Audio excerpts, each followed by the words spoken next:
wabarakatuh.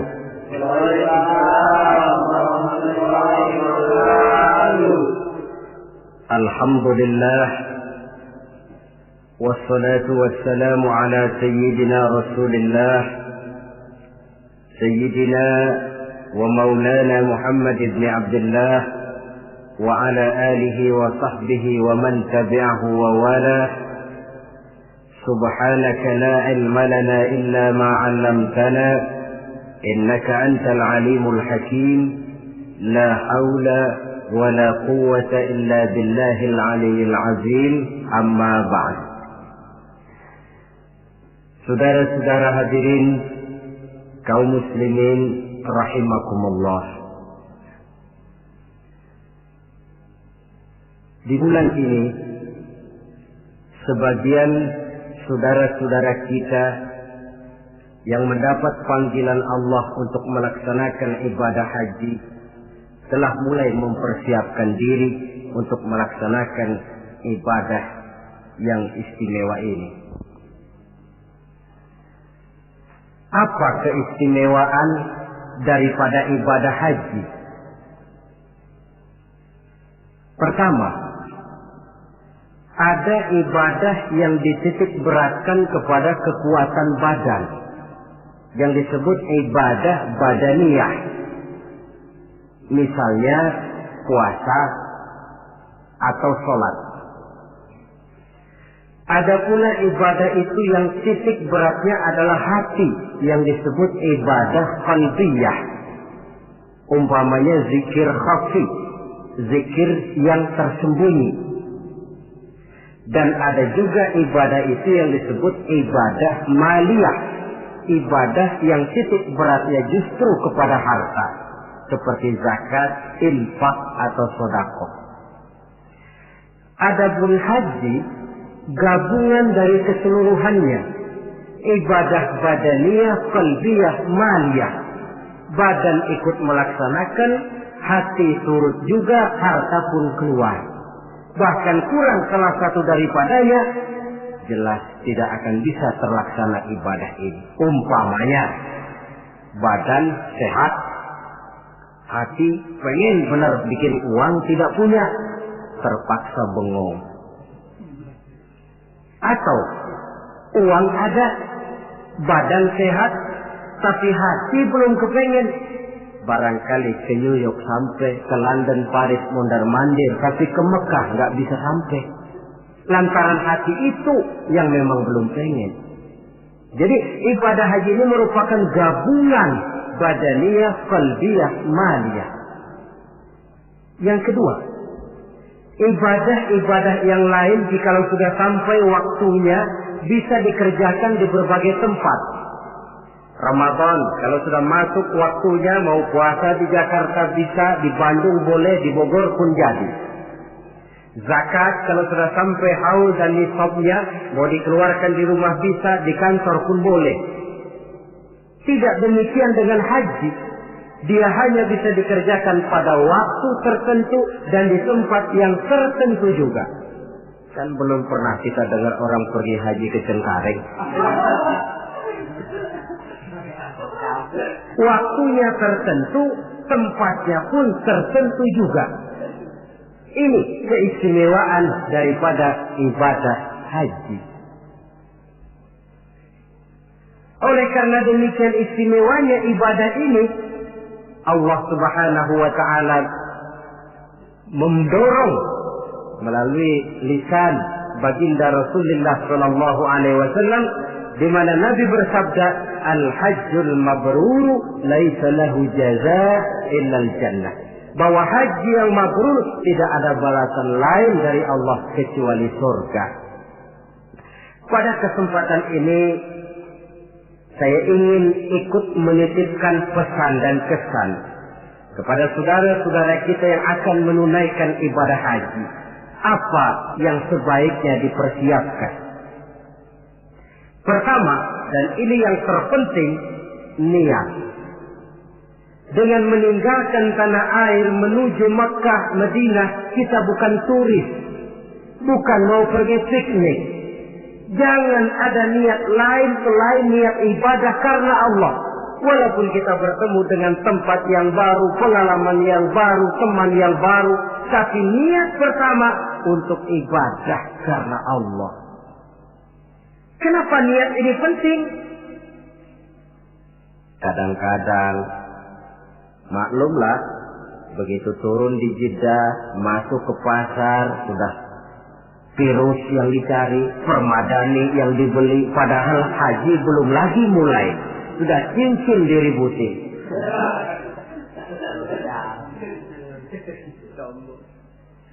Nah, kalau niat kuat,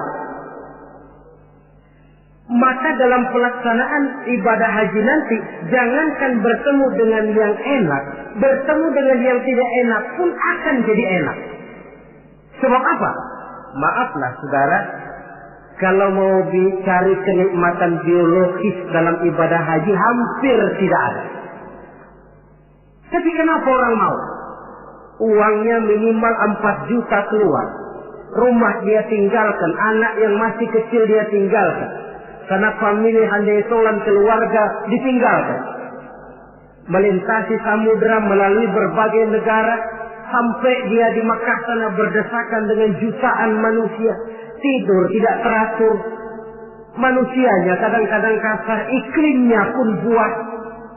Tapi saya belum pernah dengar ada orang pergi haji.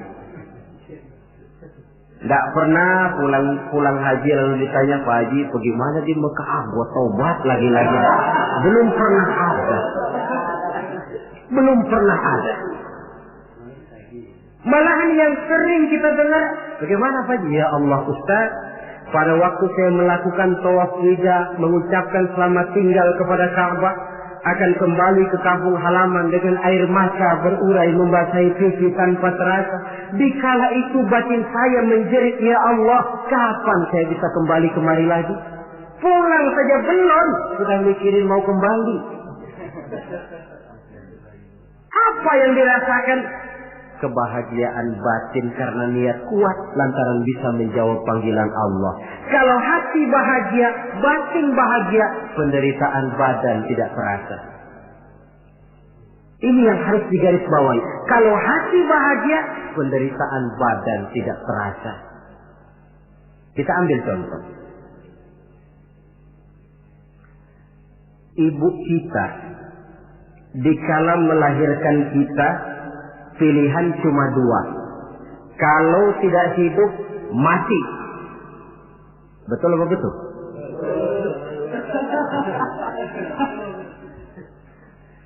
Di tengah kesakitan, penderitaan, dan kepedihan dia lahirkan anaknya dengan untayan air mata. Begitu anak lahir dengan selamat, di tengah kepedihan tiada tara, si ibu senyum. Alhamdulillah, anak saya lahir dengan selamat. Sakit, pedih, menderita, tapi kalah oleh kebahagiaan hati melihat anaknya lahir dengan selamat. Kan gak ada ibu begitu anaknya lahir lalu ditunjuk, gara-gara kamu sialan. Gak ada.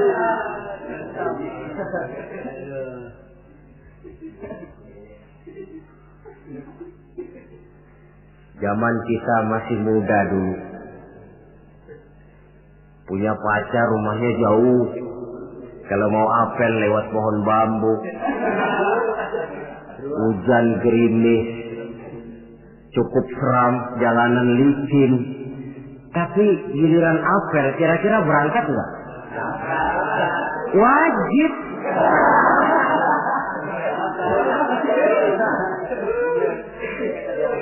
Hilang rasanya itu jauh. Tidak seram lewat pohon bambu, gerimis malah menambah keindahan.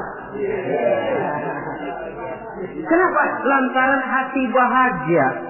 Kalau hati sudah bahagia, penderitaan badan tidak terasa. Itulah pentingnya niat. Kalau memang niat lemah, yang dekat pun terasa jauh. Tapi kalau niat kuat, yang jauh akan terasa menjadi dekat. Dan oleh karena niat kuat, Allah akan memberikan jalan. Yakinlah itu. Saudara, ketika saya melaksanakan ibadah haji, Saya bikin haji ifrat, masuk Mekah itu orang sudah berkumpul di Mekah. Tapi saya memang punya niat kuat, bagaimanapun di dalam tawaf saya harus bisa mencium Hajarul Aswad. Padahal manusia jutaan, saya tawaf berdesak-desakan dengan jutaan orang. Niat kuat, saya harus bisa mencium Hajar Aswad. Apa yang terjadi?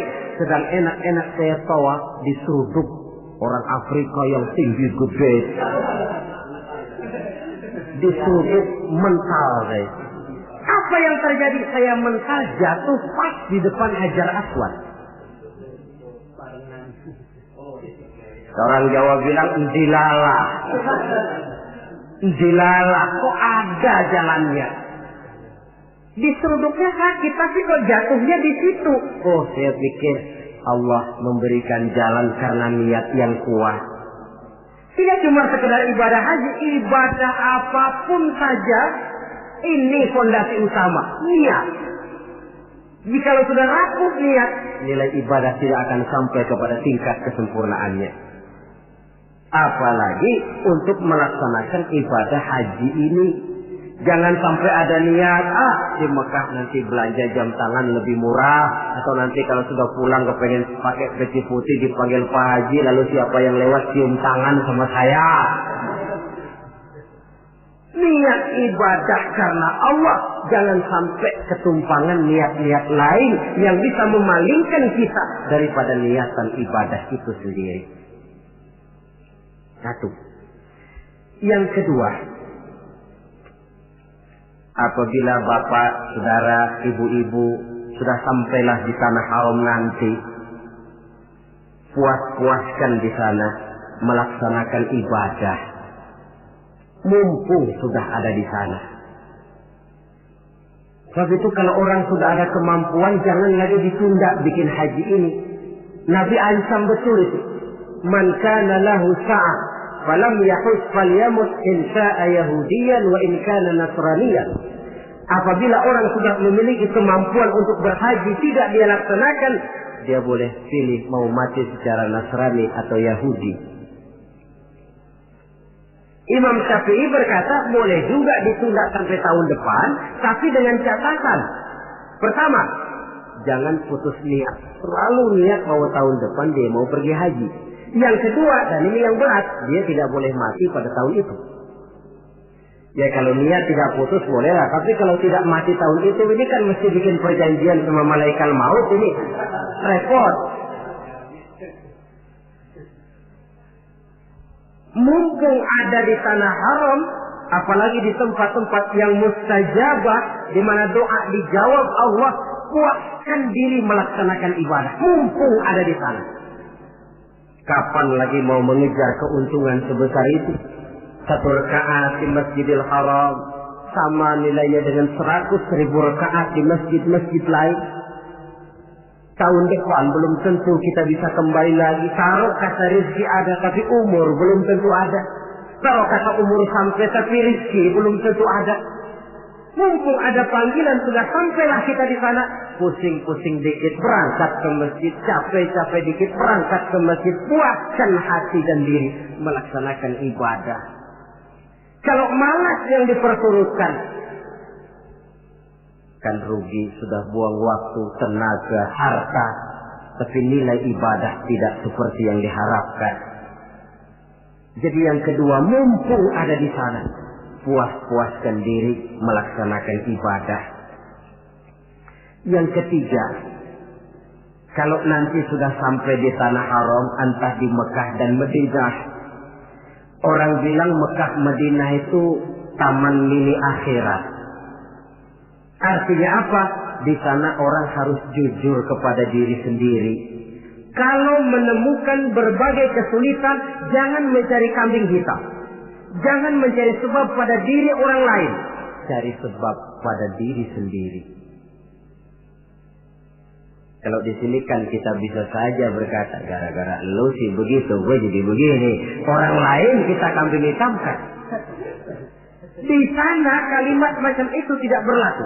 Semua kesulitan, semua hal-hal yang tidak menyenangkan yang menimpa kita, carilah sebab di dalam diri sendiri. Itu obat yang paling mujarab.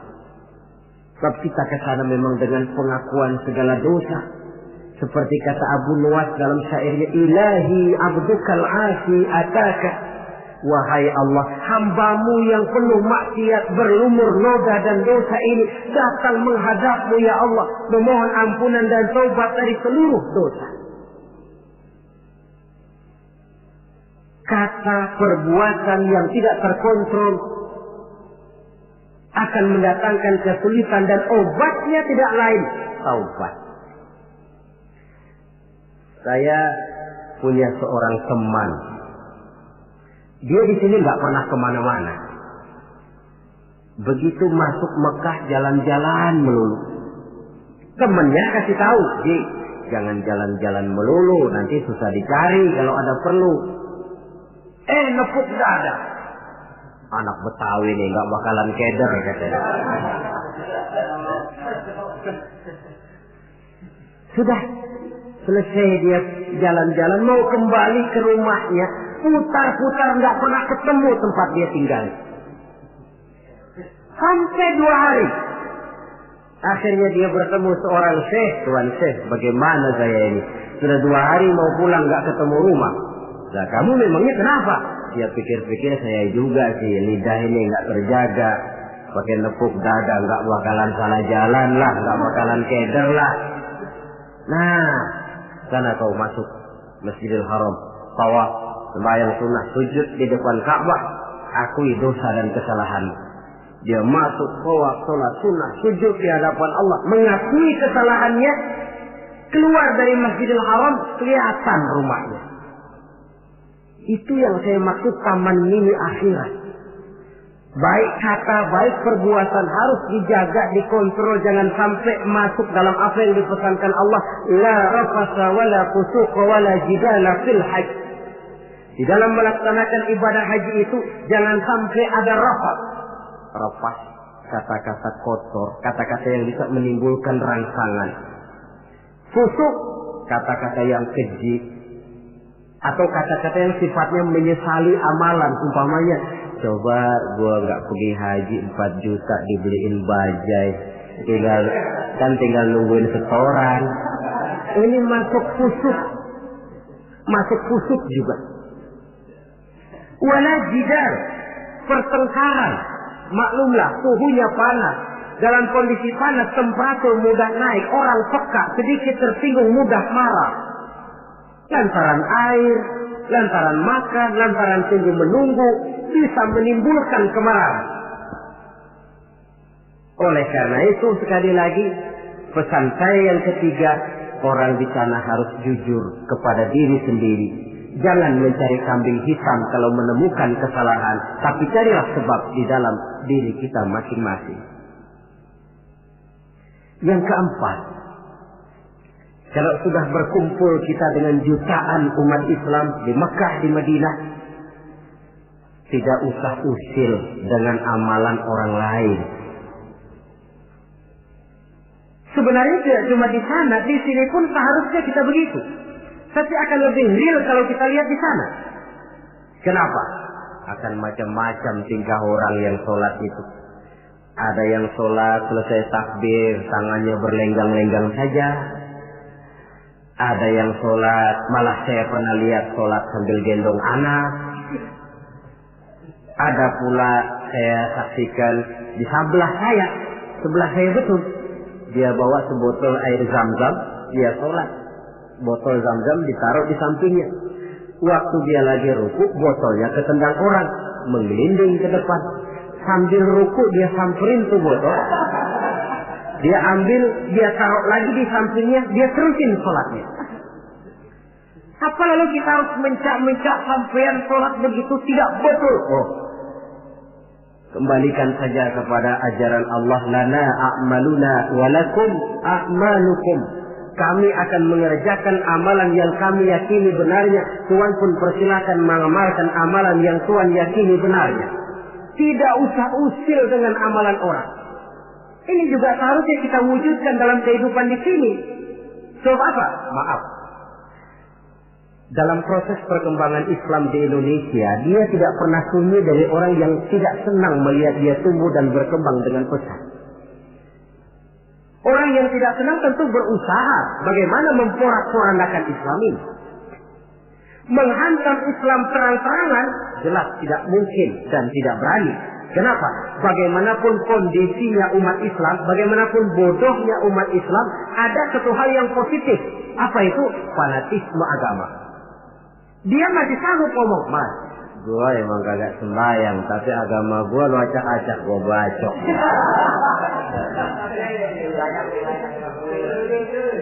Dari segi fanatisme positif itu positif. Maka orang pun lalu tidak berani menghantam Islam dengan membuka front secara terbuka. Mau menghantam Islam, mereka belajar dari Van der Plas, dari Dr. Gronya, masuk ke tengah-tengah umat Islam. Kalau perlu pakai peci, pakai peci. Perlu pakai sorban, pakai sorban. Nggak bisa assalamualaikum, latihan assalamualaikum. Bikinin kalau perlu merek Islam. Yang mereknya Islam, tapi tujuannya bikin kacau dalam Islam. Lihatlah Islam sejati, Islam murni, paling akhir Islam jamaah, lebih akhir lagi Islam ingkar sunnah. Mereknya Islam. Tapi ini kalau sudah mengkafirkan orang yang tidak sepaham dengan dia, kan sudah mulai menimbulkan benih kekacauan.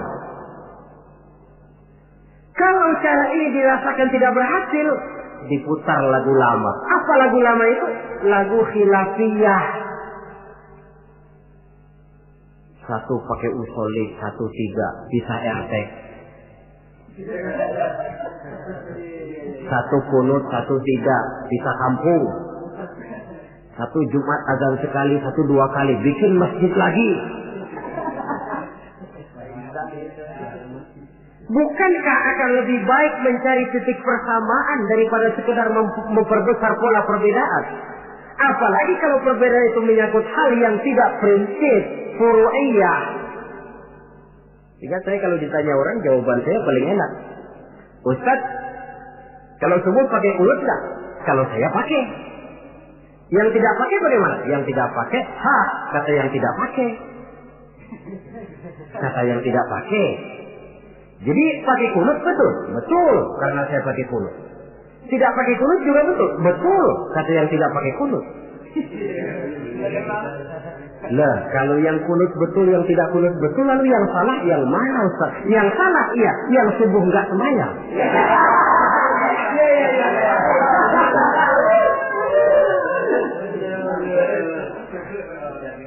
Daripada ribut kita mempertengkarkan kunut, kan lebih baik membicarakan bagaimana teman-teman kita yang belum subuh supaya sholat subuh. Proyek garapannya ada, sasarannya jelas.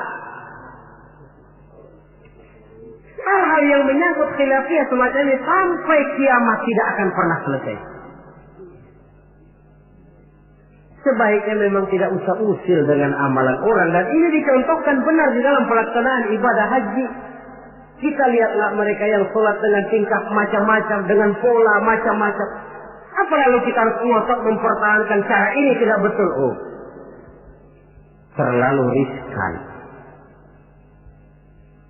Jadi bapak, saudara, ibu yang nanti di sana melihat pengalaman macam-macam, tidak usah usil dengan amalan orang. Mari kita amalkan apa yang kita yakini benarnya. Yang kelima, pesan saya kepada jamaah haji, ibadah haji itu ibadah yang berat. Oleh karena itu, orang melaksanakan haji itu harus bawa sabar yang sebanyak-banyaknya. Sabar yang tidak ada batasnya. Banyak kasus terjadi karena kurangnya kesabaran. Kadang-kadang sepasang suami istri, dia mau tawaf, kata suaminya, Bu, saya mau bikin tawaf sunnah. Kau tunggu saja di tiang sebelah sini, jangan kemana-mana. Istrinya setia nunggu di tiang itu. Padahal semua tiang di Masjidil Haram bentuknya hampir sama. Si suami pun tawaf berputar mengelilingi Ka'bah. Karena tawaf berputar, pada akhirnya selesai tawaf, istrinya ditaruh di tiang sebelah sini, dia cari di tiang sebelah sana. Mutar-mutar tidak ketemu. Setelah ketemu capek, muka sudah merah, keringat bercucuran, marah setengah mati si suami. Kau sudah saya bilang jangan jalan kemana-mana, masih jalan juga. Padahal istrinya mah nggak kemana-mana, dia yang keliru arah. kadang karena air, kadang karena makanan. Hal-hal yang sedikit menyebabkan kita peka, mudah sekali dengan watak marah. Dikala berpakaian ihram, sabar meninggalkan hal-hal yang menjadi pantangannya. Saya tidak bicarakan soal manasik, tata tertib pelaksanaan ibadah haji, karena manasik itu kalau diteorikan kelihatannya sulit, tapi kalau dipraktekkan nyatanya akan mudah.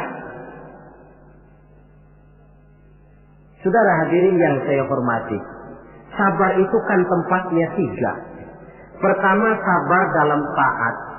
Yang kedua, sabar di dalam meninggalkan maksiat. Yang ketiga, sabar pada waktu menghadapi musibah.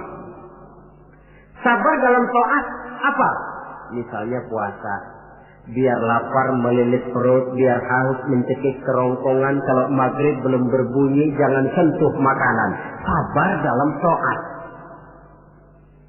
Begitu juga kita ketika terbungkus pakaian ihram, tidak boleh bercukur, tidak boleh menggunting kuku, tidak boleh membunuh binatang. Sabar di dalam taat. Yang kedua, sabar dalam meninggalkan maksiat. Umpamanya, kita tadinya penggemar minuman keras, taubat, meninggalkan minuman keras. Itu pun perlu kesabaran. Sebab apa? Orang macam-macam. Dia tahu kita bekas peminum, diledeklah kita. Yuk minum yuk. Alah, sekarang aja. Kemarin kan lo yang sukongin. Yang kemarin memerlukan kesabaran. Yang ketiga, sabar pada waktu menghadapi musibah, kesulitan. Apa konsepsi sabar yang hakiki dalam Islam?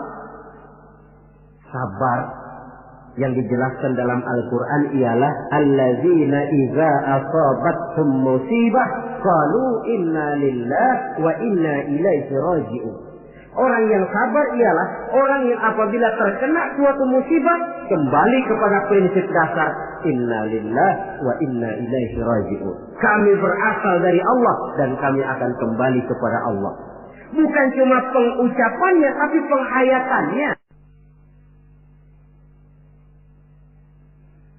Kalau suatu saat kita terkena musibah, kembali kepada konsepsi dasar inna lillahi wa inna ilaihi raji'un. Kami berasal dari Allah dan kami akan kembali kepada Allah. Bukan cuma sekedar ucapannya, tapi penghayatan kepada kalimat itu. Misalnya apa? Kalau suatu saat kita kehilangan harta, kembali kepada inna lillah. Dulu pun ketika saya hadir ke alam ini saya tidak bawa harta. Kalau sekarang hilang, inna lillah wa inna ilaihi raji'un. Kalau suatu saat kita harus melepaskan pangkat dan jabatan yang kita cintai, kembali kepada konsep inna lillah. Dulu pun ketika lahir ke alam ini tidak ada pangkat dan jabatan yang saya bawa. Kita kadang-kadang dapat musibah, ditinggal mati, sedih, innalillahinya tidak mau berhenti dari mulutnya, tapi nangisnya pun juga tidak mau berhenti juga. Penghayatan kepada kalimat itu yang berkurang. Jadi jikalau sadarlah kita dari Allah kembali kepada Allah. Dalam kata kita ini termasuk pangkat, jabatan, harta, semua yang kita miliki. Dari Allah berasal kepada Allah juga dia kembali. Artinya sudah punya satu fondasi menghadapi musibah. Sebab beratnya suatu pukulan akan terasa agak ringan kalau kita sudah siap, ketimbang kita tidak siap walaupun bobot pukulannya sama. Karena itu melaksanakan ibadah haji harus dilantar belakangi dengan kesabaran yang hampir tidak ada batasnya. Inilah pesan saya. Kemudian kesan-kesan yang kita dapatkan dari pelaksanaan ibadah haji, saudara. Pertama, dengan melaksanakan ibadah haji itu kita akan melihat langsung sumber tempat timbulnya agama. Melihat tempat di mana Rasulullah dilahirkan. Melihat tempat di mana wahyu pertama kali diturunkan. Melihat tempat medan terjadinya perang Badar, perang Uhud. Dari menyaksikan langsung tempat timbulnya agama, timbul at-tamalluk ad-diniyah. Rasa memiliki agama, sense of belonging. rasa kecintaan kepada agama dengan mengadakan analogi dan perbandingan. Ya Allah, para sahabat dulu, karena iman yang dijaga, karena agama yang dibela, mereka hijrah dari Makkah ke Madinah 450 kilo lebih, menempuh perjalanan gurun pasir yang gersang dan tandus. Zaman itu kendaraan paling jelek onta.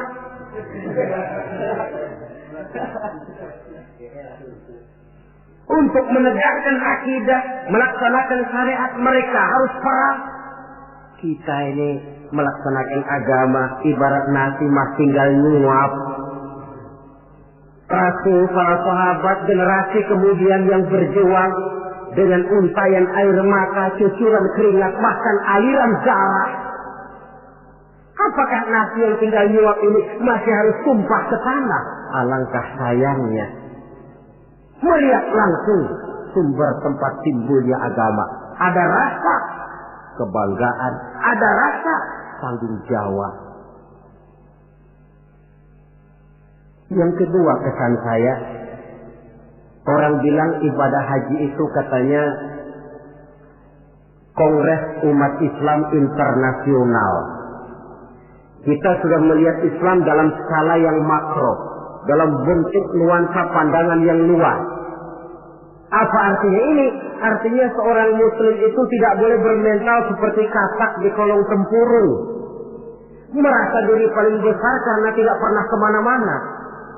Tapi dilihat Islam dalam kancah internasional, sejak dari warna kulit sampai kepada bahasa, sampai kepada bentuk manusia, macam-macam berkumpul. Tapi apa? Dibungkus dengan pakaian yang sama, membaca bacaan yang sama, melaksanakan ibadah yang sama, menyembah Allah Tuhan yang sama, membaca bacaan yang sama. Dari sekian persamaan timbul ikatan spiritual bahwa muslim bersaudara, bahwa Islam ini luas. Bukankah sering terjadi kadang-kadang orang melihat Islam seperti orang buta melihat gajah? Frame of reference, kacamata pandangan yang dia gunakan sipit. Ada 3 orang buta dilepas ke kebun binatang, disuruh kenal gajah. Saya yakin laporannya pasti lain-lain. Kata orang buta pertama, lapor. Gajah tipis lebar kayak kipas. Kenapa? Karena yang dia pegang cuma kupingnya. Orang buta kedua tentu ngotot. Salah. Yang betul saya, gajah gede tinggi kayak pohon kelapa. Sebab yang dia pegang kakinya. Orang buta ketiga ngotot. Dua-duanya salah, Pak. Yang paling betul mah saya. Kalau gajah mah Pak, kecil panjang kayak ular. Sebab yang dia pegang ekornya. Salahkah mereka? Tidak salah, cuma datanya kurang lengkap. Bahwa gajah macam kipas, betul telinganya. Bahwa gajah macam ular, betul ekornya.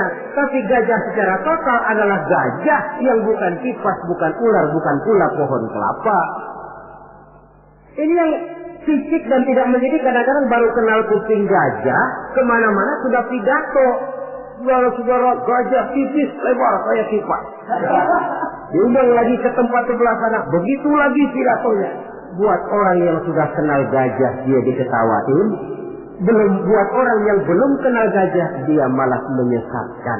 Dua-duanya sama tidak mendidiknya. Nuansa pandangan yang luas. Yang ketiga,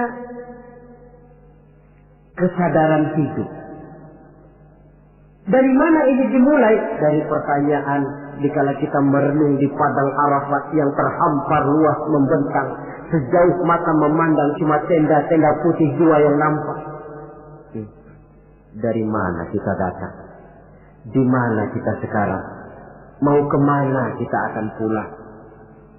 Dikala itu air mata berurai membasahi pipi tanpa terasa. Inilah barangkali taman miliknya padang mahsyar di akhirat nanti. di mana kita melepaskan semua status sosial. Dikala itu jenderal tidak akan dipanggil jenderalnya, dikala itu yang intelek dan yang awam tidak tahu lagi kita, dikala yang kaya dan yang miskin sudah sulit dibedakan. Bukankah itu pantulan daripada kehidupan yang pasti akan kita temui? Lalu dunia ini apa? Persis kalau diibaratkan dunia ini cuma sekedar sebuah panggung sandiwara. Sang sutradara Allah Subhanahu wa ta'ala, penonton malaikat, panggung sandiwaranya dunia ini, pemainnya seluruh manusia, skenario-nya Quran dan Sunnah. Sutradara berjanji kepada pemain-pemain yang bermain dengan baik sesuai dengan petunjuk dalam skenario Quran dan Sunnah akan diberikan piala Kisra berupa surga. Tapi mereka yang menyimpang dari teks skenario sampai panggung sandiwara kacau, mereka pun akan mendapat imbalan yang sesuai. Saya Ustaz, ini peran saya dalam panggung sandiwara dunia ini. Saudara pegawai, saudara pedagang, saudara seniman, peran yang sedang kita pegang. Peranan kita pasti akan selesai dengan dua kemungkinan. Pertama, memang skenario-nya mengharuskan peranan kita sampai di situ. Selesai. Itu apa itu? Ajal. Yang kedua, panggung sandiwaranya yang memang sudah harus dibongkar. Apa itu? Kiamat. Jikalau panggung sandiwara ini sudah dibongkar, jikalau dalam teks memang peranan kita sudah habis sampai di situ, kembalilah kita kepada sang sutradara. Apa lagi yang kita bawa? Kata Nabi, yutba'ul mayyitu salasah. Orang jikalau dia mati, selesai peranannya, yang mengantar ke kuburnya tiga. Ahluhu wa maluhu wa amaluhu. Hartanya, keluarganya, amalnya. Gantar dia ke kubur. Tapi yang dua pulang lagi. Siapa yang pulang lagi? Pertama ahluhu, keluarganya. Tidak seorang keluarganya yang bagaimana cintanya kepadanya yang mau ikut masuk ke dalam. Istrinya yang katanya sayang betul sama dia, yang waktu muda dulu pernah berjanji buat hidup semati di bawah pohon pete dengan senandung irama. Dikala muda dia berkata, Bang, apalah artinya hidup ini tanpa engkau di sisiku, Bang? Hampa rasanya hidup ini. Tapi ketika suami masuk ke liang lahat, dia akan berkata, sampai sini saja Mas, saya ngantar emas. Saya rela Mas berangkat duluan. Temannya yang katanya sayang betul sama dia, waktu kuburnya diuruk paling keras injekin tanahnya. Mungkin ratusan mobil pelawat mengantar ke kubur, dilepas dengan pasukan kawal kehormatan, turun ke liang lahat dengan tembakan salvo 21 kali, 5 truk karangan bunga duka cita. Bila selesailah upacara pemakaman, selesailah yang selesai, tinggallah yang tinggal. Pasukan kawal kehormatan akan kembali ke asrama. Untayan bunga duka cita yang 5 truk akan jadi onggokan sampah. Tembakan salvo yang 21 kali tidak akan sempat membuat Munkar Nakir jadi mundur. Pak dikira kalau sudah ada salvo lalu Munkar Nakir pikir, gua kagak jadi tanya dah.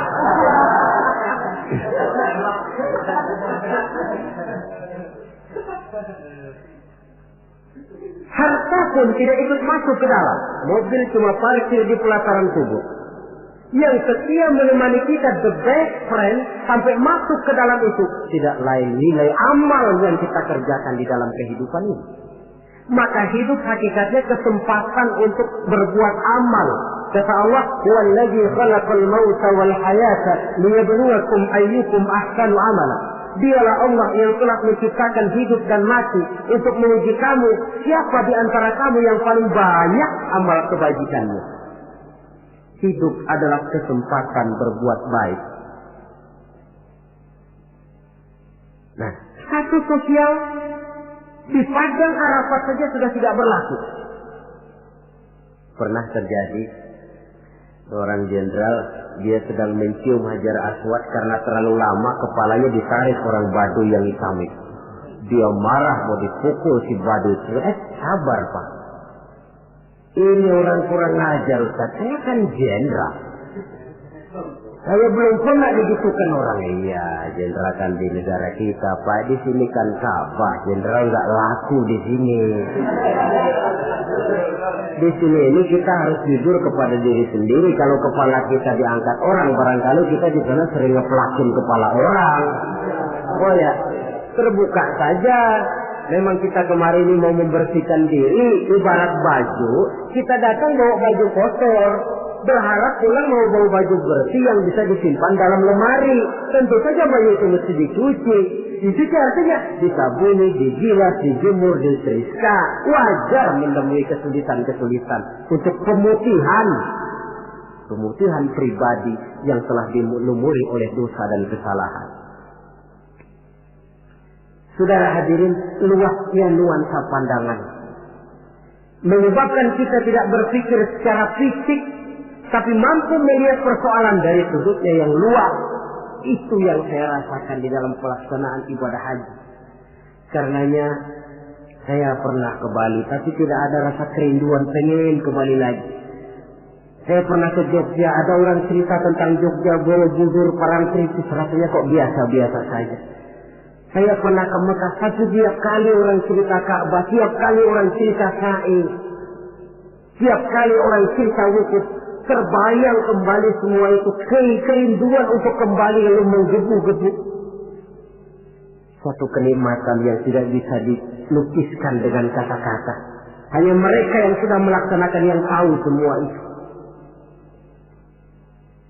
Paling akhir, tentu sekedar kesan kita harapkan Bapak, Saudara, Ibu yang akan melaksanakan haji ini tidak hanya sekedar bisa pergi, tapi kembalilah ke tengah keluarga dengan selamat, dan yang paling penting membawa haji yang mabrur.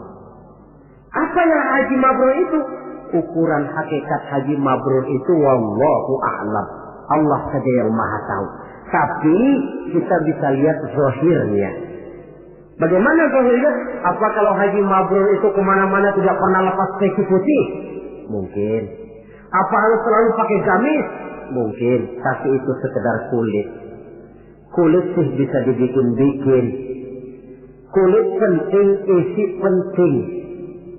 Saudara dapat duren di jalanan, isi doang, kulitnya nggak ada. Kira-kira mau makan nggak? Jadi kulit penting, isi penting. Lebih penting daripada kulit adalah isi. Artinya apa? Jiwa haji. Bukan cuma sekedar pakaian haji, tapi berjiwa haji yang ditempa oleh pengalaman di Mekah, Madinah, dan di tempat-tempat bersejarah lainnya.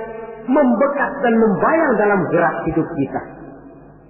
Kalau setelah pulang haji lebih positif daripada sebelum dia berangkat, itu tanda di antara tanda-tanda haji yang mabrur. Sebelum berangkat haji, sholatnya masih agak belang-belang. Setelah pulang haji, full, tidak ada belangnya lagi. Sebelum berangkat haji, kulitnya 17 setan. Setelah pulang haji, berubah menjadi orang yang dermawan. Itu tanda mabrur. Sebab apa? Di masyarakat haji ini barometer. Orang sering bilang, kenapa lo maghrib kok nggak ke masjid? Itu aja yang Pak Haji masih di perapatan. Pak Haji katanya. Padahal kan tidak mesti begitu. Tapi masyarakat kadang menilai itu sebagai figur.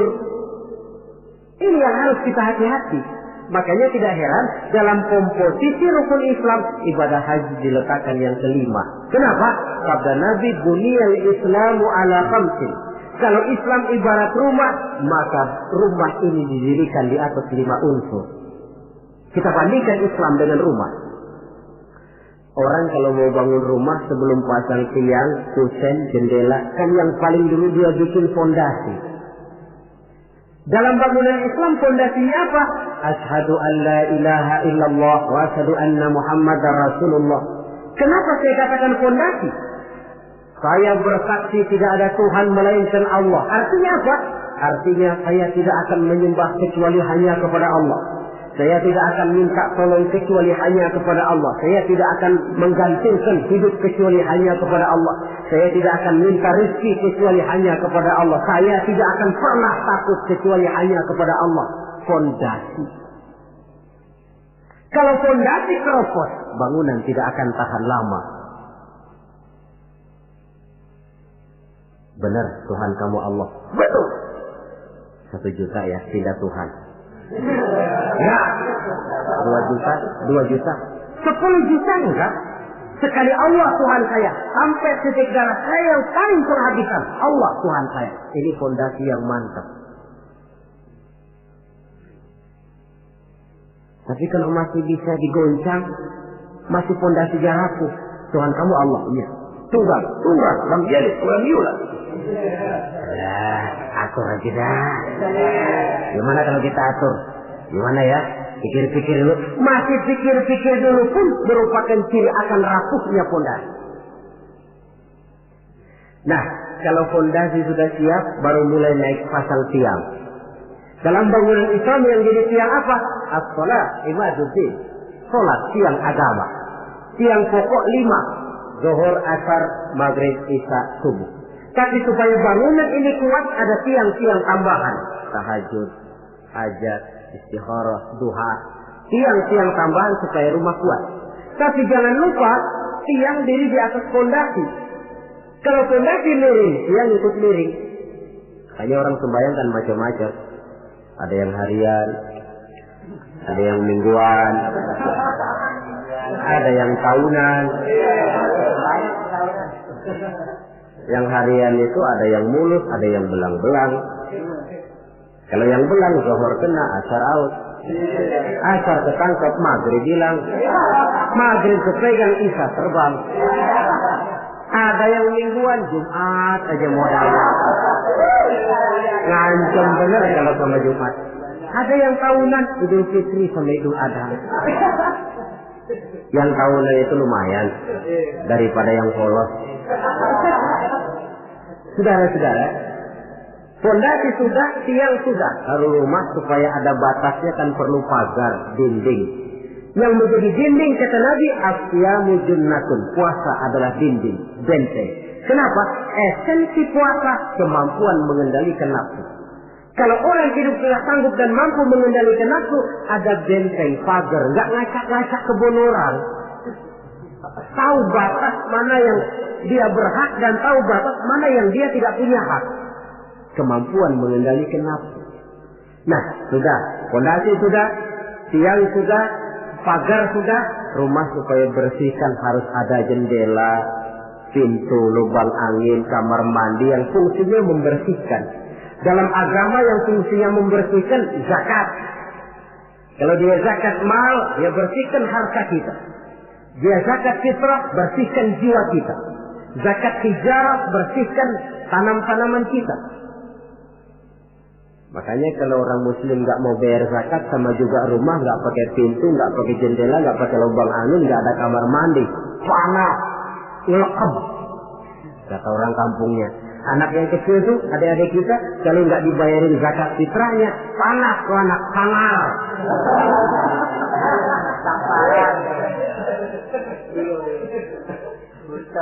Nah, lalu kalau sudah alat-alat pembersih sudah, mulai naik kap di atas, tinggi, kapnya putih, haji. Kalau kita kan masih kap hitam. Kalau sudah naik kap, biasanya rumah itu kan sudah agak adem. Artinya apa? Orang kalau sudah selesai menunaikan ibadah haji, temperamennya, jiwanya, pembawaannya lebih mapan, lebih matang, lebih dewasa, pertimbangannya lebih banyak. Kenapa? Skalanya sudah skala pasang kap. Dia sudah harus menjadi panutan di dalam kehidupannya, menaungi. Maka ibadah haji itu menaungi kepribadian orang. Di satu pihak kita ngukur-ngukur juga. Kalau kemarin saya masuk ke gedung bioskop terang-terangan, barangkali tidak begitu malu. Sekarang kan sudah haji, cukup sewa video aja dah, setel di rumah umpamanya. dari segi memelihara kepribadian, dia sudah merupakan satu benteng. Apalagi untuk hal-hal yang merupakan aib, hal-hal yang akan menghancurkan martabat dan ketinggian orang itu sendiri. Ibadah haji lebih menaungi kepribadian seseorang. Oleh karena itu, sangat dianjurkan mereka yang sudah memiliki kemampuan untuk sampai ke sana, janganlah ditunda sampai tahun berikutnya. Orang berkata, Ustaz, saya belum bisa baca apa-apa, bagaimana? Berangkat. Soal di sana nanti membaca, atau ada mutawif, ada mutawif. Tawaf kita bisa membaca bukunya, paling kurang ada pembimbingnya. Daripada nunggu hafal semua, saya kira Ustaz juga jarang yang hafal bacaan-bacaan itu. Iya, kalau masih hidup. Tapi kalau sudah keburu mati itu belum sempat hafal. Contoh saja, tiap putaran tawaf memang bacaannya lain. Putaran pertama baca ini, putaran kedua baca ini. Kalau harus hafal semua kan sulit. Tapi Islam prinsipnya la yukallifullahu nafsan illa wus'aha. Allah tidak pernah memberikan beban kepada seseorang kecuali sesuai dengan batas kemampuannya. Kalau baca sama sekali tidak bisa, baca saja doa sapu jagat. Tiap putaran, Rabbana atina fid dunya hasanah wa fil akhirati hasanah wa qina azabannar. Putaran kedua, Rabbana atina fid dunya hasanah. Boleh dan sah. Watak hukum Islam ini kan elastis. Tidak kalau sudah begitu ya mesti begitu, kaku tidak. Yang sering kaku kita umat Islam ini. Allah memerintahkan sesuatu. Kalau kemampuan melaksanakan perintah berkurang, stres perintah menurun. Sholat wajib berdiri kalau mampu. Tidak mampu berdiri, duduk sholat sembayangnya. Kalau sembayang duduk tidak bisa, berbaring. Kalau berbaring pun tidak sanggup, sembayang dengan isyarat. Kalau sembayang dengan isyarat masih tidak bisa, sembayang dalam hati. Kalau sembayang dalam hati tidak pula sanggup, disembayangin. Kalau dengan hati sudah tidak bisa kan sudah innalillahi namanya. Kalau kemampuan melaksanakan perintah berkurang, stres perintah juga menurun. Watak elastisitas, ya hukum Islam. Tidak kaku, tidak kalau sudah begitu ya harus begitu, tidak. Suatu hari seorang datang melapor, halaktu ya Rasulullah, ya Rasul, celaka saya. Ma'ahlakaka, apa yang bikin kamu celaka? Waqa'tu ala imra'ati fi Ramadan. Saya lagi puasa Ramadan, saya enggak tahan ya Rasul. Lalu saya nyelonong sama istri saya siang-siang. Nyelonong bagaimana? Ya nyelonong. Rupanya pengantin baru, tapi jujur, salah ngaku. Ya sudah, kalau memang begitu bayar dendanya. Apa ya Rasul? Bebaskan budak. Waduh, saya tidak punya budak ya Rasul. Betul. Kau puasa 2 bulan berturut-turut, tidak boleh diselang-seling. Enggak kuat ya Rasul. Enggak kuat. Betul. Yang sebulan aja nyelonong, apalagi yang 2 bulan. 2 kali nyelonong. Saya enggak kuat ya Rasul. Tidak kuat. Nah, beri makan 60 fakir miskin, 1 orang 1 mut. Ya Rasul. Apalagi jangan memberi makan 60 fakir miskin. Istri saya di rumah sehari masak, 3 hari libur. Saya orang susah ya Rasul. Lagian saya pikir ya orang kebangetan juga. Sudah melarat sama larangan kok berani gitu. Akhirnya Rasul masuk ke dalam kamar, keluar kembali membawa sekeranjang kecil kurma. Kalau kau tidak punya apa-apa, nih bawa pulang, sedekahkan kepada orang-orang miskin di kampungmu. Ya Rasulullah, apa lagi?